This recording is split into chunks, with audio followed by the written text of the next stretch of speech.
When people think about the fall of Rome, they imagine barbarians storming the gates, legions collapsing, or emperors poisoned in marble palaces. But empires don't crumble just from outside attack. They rot from within. And one of the most corrosive forces is always money. Rome didn't just fall because of invasions or corruption. It fell because its currency collapsed. And the lessons from that collapse still apply to every modern economy that thinks it can play games with money and get away with it. Let's set the stage. For centuries, Rome's economic backbone was the silver denarius. First minted around 211 before Christ, it was nearly pure silver, trusted across the empire and beyond. Roman soldiers were paid in it, merchants demanded it, and ordinary people stored their wealth in it. The denarius wasn't just money. It was confidence in metal form. The empire's power and the coin's value were linked. As long as people believed in Rome, they believed in its money. But running an empire is expensive. Legions had to be paid, roads and aqueducts built, and wars financed. By the 2nd century after Christ, Rome was stretched thin, defending borders against Germanic tribes, Parthians in the east, and unrest within. Tax revenues could not keep pace with military costs, so emperors turned to an age-old trick: debasement. Instead of taxing citizens more, always unpopular, they reduced the silver content in the denarius. The numbers tell the story. Under Emperor Augustus, who ruled at the dawn of the empire, the denarius contained about 95% silver. By the reign of Caracalla in the early 3rd century, it had dropped to around 50%. By the time of Emperor Gallienus in the mid-3rd century, the denarius contained less than 5% silver. A coin once made of solid metal had become a disc of bronze coated with silver wash. The people could see and feel the difference. Inflation followed. Prices rose because money was no longer anchored to real value. A measure of wheat that once cost a single denarius might suddenly cost dozens. This was not abstract theory. It destroyed the lives of ordinary Romans. Soldiers demanded higher pay to cover rising costs. Merchants stopped accepting debased coins, preferring barter or payments in gold. Local economies reverted to direct trade because the currency was no longer trusted. And the more confidence eroded, the more emperors struck cheaper coins, hoping volume would replace value. It was a vicious cycle, the same cycle that has repeated in countless inflations since. The crisis peaked during the so-called crisis of the 3rd century. Between 235 and 284 after Christ, Rome suffered nearly 50 years of chaos: invasions, plagues, civil wars, and economic collapse.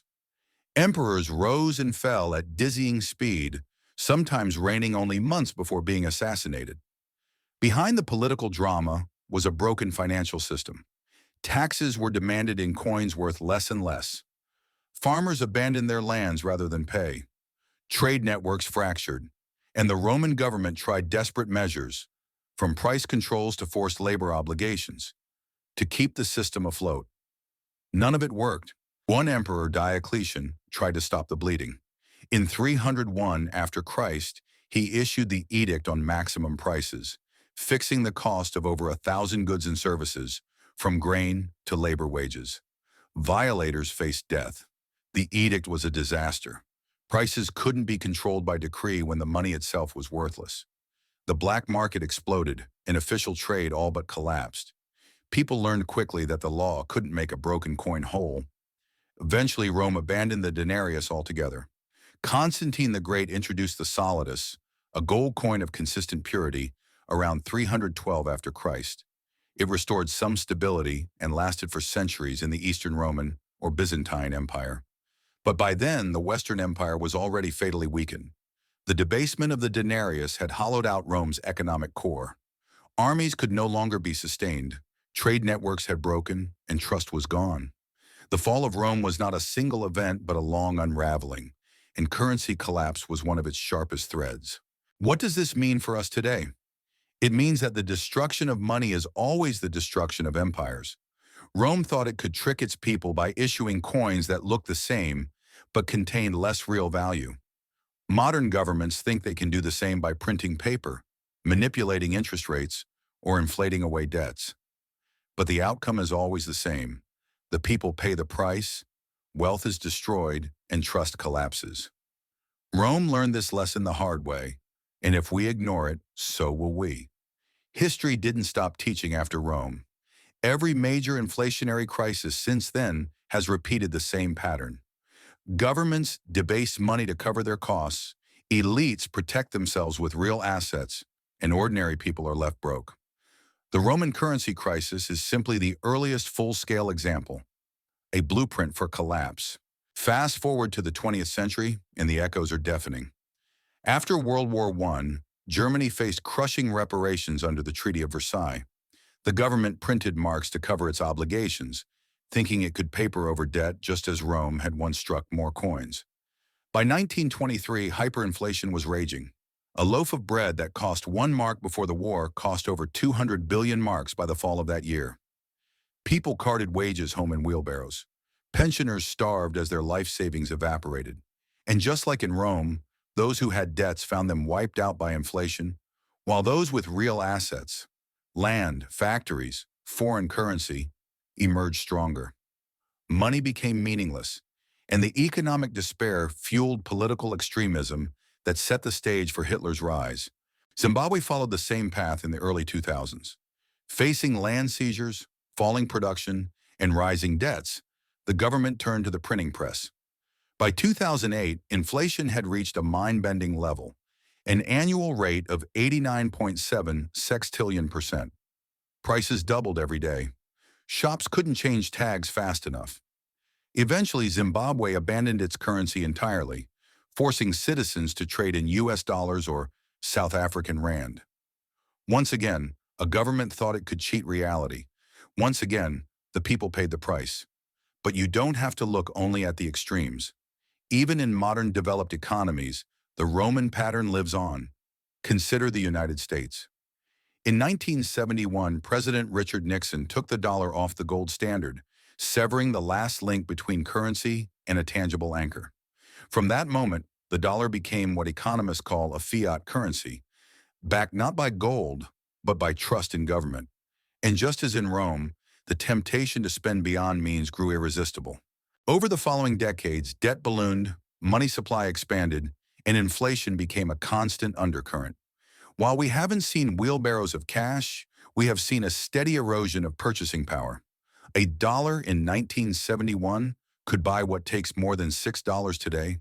The coins look the same, the bills look the same, but the value has been hollowed out. The trick is always the same. Governments disguise inflation as growth. They tell citizens that higher wages mean prosperity, even as costs rise faster. They present debt as investment, even when it funds consumption. They point to rising stock markets as proof of wealth, even when the majority own little or no stock at all. Just like the Roman emperors, they pretend that nothing fundamental has changed, while quietly extracting value from every coin, every bill, every paycheck. What makes this dangerous today is that the scale is global. Rome's collapse was an imperial crisis. Weimar's hyperinflation was national. Zimbabwe's was local. But today, the entire world runs on fiat currencies, massive debts, and central banks willing to print trillions at the first sign of crisis. That means the next collapse won't be confined to a single empire or country. It will ripple across the globe. And if history is any guide, the ones who suffer will not be the elites who hold assets, but the millions who rely on salaries, pensions, and savings denominated in increasingly fragile currencies. So what should you, as an individual, take away from Rome's currency crisis? First, understand that inflation is not an accident. It is policy. It is the silent tax that has broken empires for 2,000 years. Second, realize that real wealth is not found in paper or digits on a screen, but in assets that hold value when money does not. Land, skills, productive businesses, resources. Third, never assume stability is permanent. Romans in the first century would have laughed if told their coins would one day be worthless. Germans in 1913 would have scoffed at the idea of wheelbarrows full of cash. Zimbabweans in the 1980s thought their independence promised prosperity. Yet in each case, the same story unfolded.